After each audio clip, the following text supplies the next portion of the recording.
Hola, ¿qué tal amigos? ¿Cómo están? Bienvenidos nuevamente a un nuevo video para el canal. Espero que se encuentren súper cool, súper bien, súper nice. Estamos aquí listos para reaccionar a un nuevo video. Estamos aquí para reaccionar. Escuchen bien, va esto. A ver, que tengo harta gente,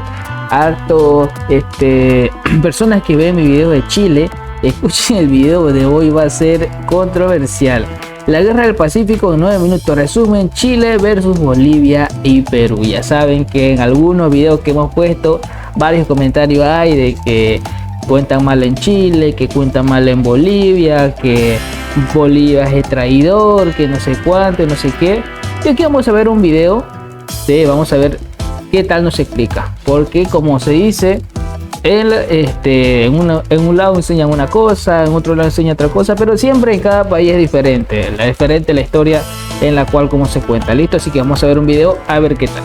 Hoy estamos aquí en este canal Memorias de Pez, así que bueno, vamos a ver cómo nos explica la historia de la guerra del Pacífico entre Chile y Bolivia, obviamente donde Bolivia perdió el apreciado Omar. Así que bueno, vamos a ver.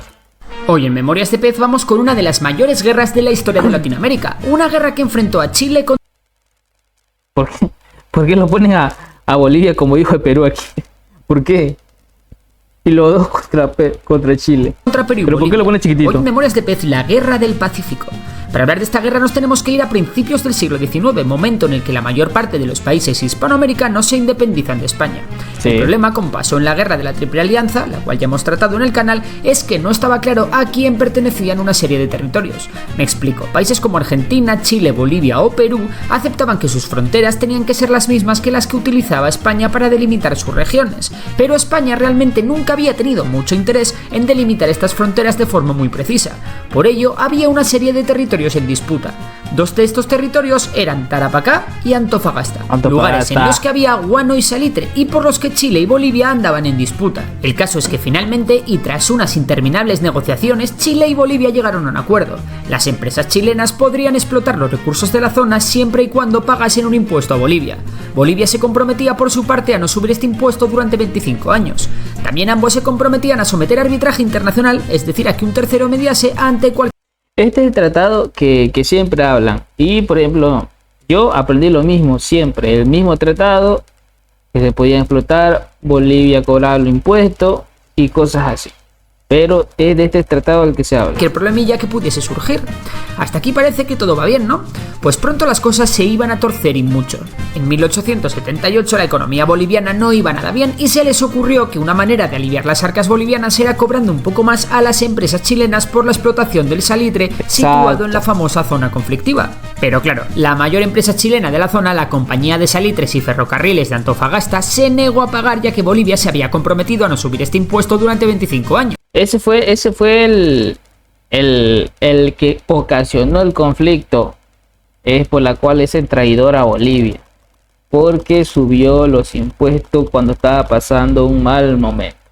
Así que Bolivia ordenó embargar y rematar sus bienes para cobrar los nuevos impuestos.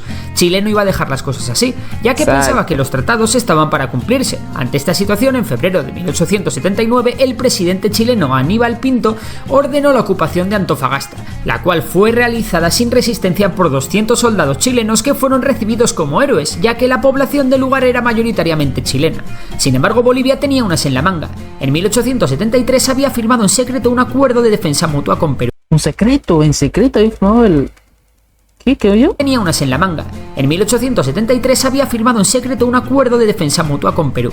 Así que si Bolivia iba a la guerra, Perú iría detrás. Y así fue. Exacto. Bolivia declaró el estado de guerra el 1 de marzo de 1879. Sin embargo, sí es verdad que de primeras Perú no se involucró. Sin embargo, Chile, que se olía lo del acuerdo secreto entre Perú y Bolivia, exigió a Perú que declarase su neutralidad. Y como no lo hizo, el 5 de abril Chile declaró la guerra tanto a Bolivia como a Perú. ¿Y Argentina? Pues Perú quería que se involucrase en el conflicto, pero finalmente se mantuvo neutral. Una pena para los bolivianos y los peruanos, ya que si Argentina hubiese entrado con ellos en la guerra, las fuerzas aliadas habrían sido muy superiores a las chilenas. Exacto. Ambos bandos tenían unas fuerzas muy precarias y una economía súper modesta. Sin embargo, sobre el papel, las tropas aliadas parecían superiores a las chilenas, por simples matemáticas. Eran más. Pero Chile no iba mal del todo. Es cierto que tenía menos efectivos, pero también es cierto que sus oficiales estaban mucho mejor formados y que tenían tanto mandos como tropas bien curtidas en la guerra de Arauco. La primera gran campaña de la guerra sería en el mar, y es que para luchar con garantías en una zona como el desierto de Atacama es fundamental el control del mar, ya que esto permitirá una mayor movilidad de las tropas, poder suministrar mejor a los ejércitos y sobre todo bloquear la economía del contrario. Bolivia no tenía armada, así que Chile se enfrentó solamente con Perú. En esta época los barcos blindados aún luchaban codo con los barcos de madera. Unas imágenes un tanto curiosas a día de hoy, claro. Las fuerzas de ambos países eran modestas. Chile tenía 2 fragatas blindadas, la Cochrane y la Blanco Encalada, mientras que Perú tenía una fragata blindada, la Independencia, y un monitor blindado, el Huáscar. Los buques peruanos eran es verdad que de ahí también fue que se llevó el Huáscar de Perú. más rápidos, pero el blindaje de los chilenos eran prácticamente inexpugnables. Era más rápido, mayor blindaje, obviamente mayor resistencia Para los barcos peruanos. Chile, para ahogar la economía peruana, decidió bloquear el puerto de Iquique con el grueso de su flota. Sin embargo, gran parte de esta salió a alta mar para batirse con los 2 grandes buques blindados que tenía Perú. Sin embargo, las flotas se cruzaron sin verse. Cuando los peruanos se enteraron de que el bloqueo de Iquique había quedado en un par de barcos chilenos poco potentes porque el resto habían salido a buscarles, fueron directos a por ellos. Y así fue, el 21 de mayo se da el combate naval de Iquique, en el que un barco blindado dio buena cuenta de la corbeta de madera chilena Esmeralda, pero el gran buque peruano, la fragata blindada Independencia, encalló tras una gran maniobra de la goleta chilena de madera Covadonga, la cual bombardeó a placer al gran buque peruano. De la noche a la mañana Perú había perdido a su mejor barco, y aunque el Huáscar dio guerra durante 4 meses más atacando puertos, líneas de comunicación e incluso capturando el vapor Rímac que transportaba un regimiento de caballería, la victoria de Chile por mar era cuestión de tiempo. El Huáscar fue capturado en el combate naval de Angamos, donde las fuerzas peruanas en inferioridad nada pudieron hacer ante el grueso de la flota chilena. En abril de 1880 la Armada chilena estableció un bloqueo en Callao que penalizará a Perú durante toda la guerra. La guerra del Pacífico en el mar estaba finiquitada. Pero vamos a lo realmente importante, lo que ocurrió en tierra. La guerra se dividió en 4 campañas. La primera de ellas fue la campaña de Pero no fue que lo dejó solo, pues yo había varios comentarios de amigos peruanos en los comentarios que decía que Bolivia lo dejó solo al Perú, pero era porque Bolivia no tenía armada en ese momento, Perú tenía, y como tenían el acuerdo, entonces fue él quien fue a defender esa parte, ¿no? Pero no era porque lo dejó solo, sino que no tenía gente, o sea, no tenía armada en realidad. Tarapacá. Tarapacá era el centro de la economía peruana, ya que era de donde se extraía el guano y el salitre con el cual Perú financiaba la guerra.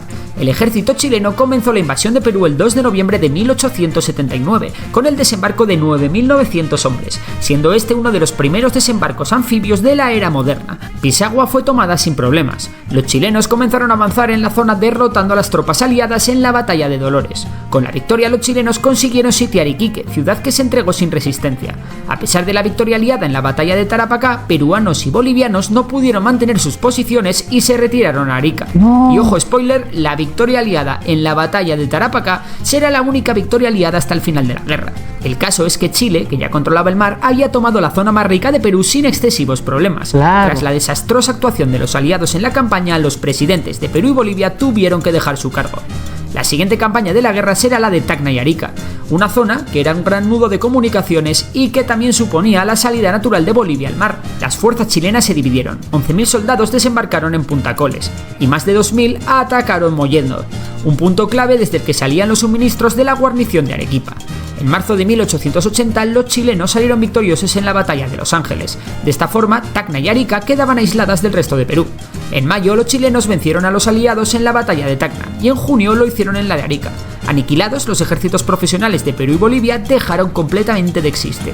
De hecho, Bolivia no volvió a participar en la guerra, mientras que Perú trató de organizarse y resistir. Estados Unidos intentó mediar para que finalizase el conflicto, pero las exigencias chilenas no fueron aceptadas por Perú, como si Perú estuviese para negociar. Oiga, entonces que de ahí viene. O sea, ¿no tuvo gente de Bolivia o qué pasó? Desde Perú y Bolivia dejaron completamente de existir. De hecho, Bolivia no volvió a participar en la guerra, mientras ¿por qué dejó de participar en la guerra Bolivia?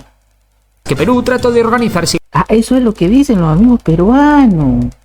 Yo no sabía de esto. Y resistir. Estados Unidos intentó mediar para que finalizase el conflicto, pero las exigencias chilenas no fueron aceptadas por Perú, como si Perú estuviera. Miren esta imagen como lo descifra. Perú luchará hasta la muerte. Oye, yo lo dejo ya. Bolivia no participó más de la guerra y lo dejó solo a Perú. No. para que finalizase el conflicto, pero las exigencias chilenas no fueron aceptadas por Perú, como si Perú estuviese para negociar. Fue entonces cuando Chile lanzó la campaña de Lima. Para entonces el ejército chileno llegó a tener más de 40.000 efectivos. Lima estaba bien defendida con 2 líneas correctamente fortificadas, pero a los chilenos ya nada parecía pararles. Tras la batalla de Chorrillos y la batalla de Miraflores, ambas ganadas por el ejército chileno, Lima cayó en enero de 1881. La capital de Perú estaba en manos chilenas. Los peruanos sin ejército, sin economía y sin la mayor parte de su territorio se refugiaron en las zonas más recónditas de los Andes. Desde allí organizaron unas guerrillas que serán un auténtico dolor de cabeza para los chilenos. La zona de los Andes es súper escarpada, de difícil acceso y a la que los chilenos tenían muy complicado llevar grandes cantidades de suministros. De hecho, los soldados chilenos a menudo necesitamos comida y munición, y que los chilenos se tenían que separar y se perdían, lo que les hacía presa fácil para las guerrillas peruanas. Ahí Bolivia, como ahí Perú se hizo más fuerte entonces. También las enfermedades se cebaron con las tropas chilenas. Sin embargo, muchos peruanos eran conscientes de que continuar la guerra era una locura y de que una rendición evitaría la destrucción total del país. Al frente de esta corriente estaba Miguel Iglesias, un militar que lanzó el llamado Grito de Montán, y a principios de 1883 estableció un gobierno con el objetivo de firmar la paz con Chile.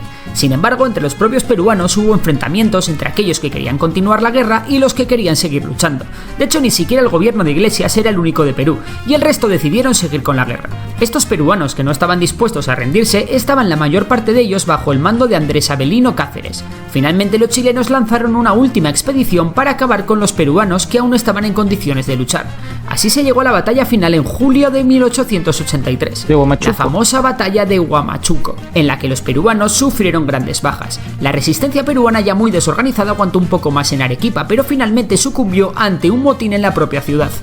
El gobierno peruano de Iglesias se estableció y fue capaz de firmar la paz con Chile el 20 de octubre de 1883. Venga, y ahora lo que todos os estáis preguntando, ¿y qué ganó Chile? Pues Chile también se anexionó la costa boliviana. Desde entonces Bolivia perdió su única salida al mar para siempre. La paz definitiva entre Chile y Bolivia fue sellada con el Tratado de 1904 entre Chile y Bolivia. La guerra entre Perú y Chile concluyó con la firma del Tratado de Ancón, mediante el cual la región de Tarapacá fue cedida a Chile y las provincias de Arica y Tacna quedaron bajo administración chilena por un lapso de 10 años. Pero la resolución definitiva no fue hasta 1929, cuando se firmó el Tratado de Lima, que contó con la mediación de Estados Unidos y que decidió que gran parte de la provincia de Tacna fuese devuelta al Perú, mientras que Arica y el resto quedó definitivamente en manos de Chile. Así que Chile ganó mucho territorio, pero territorio del bueno, del que tiene cosillas bajo la tierra. De esta forma Chile se hizo con grandes depósitos de guano, de salitre y de cobre, algo que fue clave para el desarrollo del propio Chile como potencia en América del Sur. De hecho, el salitre fue la principal fuente de riqueza de Chile hasta la Primera Guerra Mundial. Y bueno, esto es todo por hoy. Si te ha gustado el vídeo ya sabes que puedes suscribirte al canal, darle a like y seguir a Memorias de PC en Facebook, Instagram, Twitter y TikTok. Por lo demás, un saludo y hasta... Perfecto. Oh, yo no sabía esta parte. O sea, yo por eso no decía, ¿por qué me decía que los bolivianos éramos traidores, los hayamos dejado solos a los peruanos? Porque también ya Bolivia no quiso luchar, porque también tenía poca gente. Y ya se dio por vencido. En cambio, los amigos peruanos siguieron luchando. Y es más, todavía hubo un conflicto entre ellos, porque algunos siguieron y otros no. Mira, fueron 4 espacios. Chile no llegó a tener más de 40.000 efectivos. Lima estaba bien defendida con 2 líneas. Oye, interesantísimo. Yo todo lo primero me lo sé de lo que me habían enseñado hasta ahí, pero la parte que decía que ya Bolivia no quiso más y lo dejó solito al Perú, no sabía, por eso no lo comentaba. Pero bueno, ya más o menos nos hemos enterado un poco. Pero bueno amigos, se lo agradezco, gracias por estar aquí, gracias por ver esta reacción, este video estuvimos viendo, interesantísimo el tema, de verdad. Cada vez aprendemos unas cosillas más por ahí, y que algunas pueden ser falsas, quizás otras no, pero hasta donde yo puedo decir que eso sí puede ser más verdadero, ¿no? Así que bueno, se lo agradezco por estar aquí, gracias por estar. También si tienen alguna recomendación, alguna información, me lo dejan acá en los comentarios para así leerlo, como siempre lo estoy leyendo, algunos respondiendo, y me parece unos comentarios interesantísimos. Obviamente todo es con el valor del respeto. Así que bueno, gracias por estar aquí y nos vemos hasta una próxima reacción, un próximo video, y nos vemos. Chau.